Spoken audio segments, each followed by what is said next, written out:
نہیں، نبی کریم صلی اللہ علیہ وسلم خانہ کعبہ کا طواف کر رہے تھے تو آپ نے ایک نوجوان کو دیکھا، صحابی رسول، انہوں نے اپنی بوڑھی ضعیف ماں کو اپنے کندھوں کے اوپر بٹھایا ہوا تھا اور خانہ کعبہ کا طواف کروا رہی تھی۔ اب یہ وہ دور ہے جب پتھر ہوتے تھے، پتھروں کے اوپر، کنکروں کے اوپر، کنکر، پتھر، ریت، بجری، اور اس کے اوپر وہ طواف ہوتا تھا۔ آج کی طرح نہیں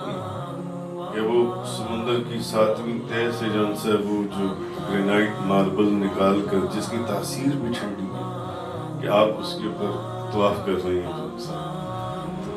وہ اس وقت کے طواف کچھ اور ہوتے تھے۔ تو وہ ایک نوجوان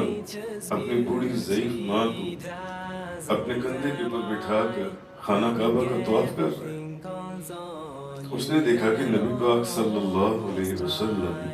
آپ بھی طواف فرما رہے ہیں۔ اس نے جب طواف کر لیا تو اس نے نبی پاک صلی اللہ علیہ وسلم سے اس نے پوچھا، اس نے کہا یا رسول اللہ، میں نے اپنی بوڑھی ماں کو اپنے کندھوں کے اوپر بٹھا کر طواف کروایا ہے،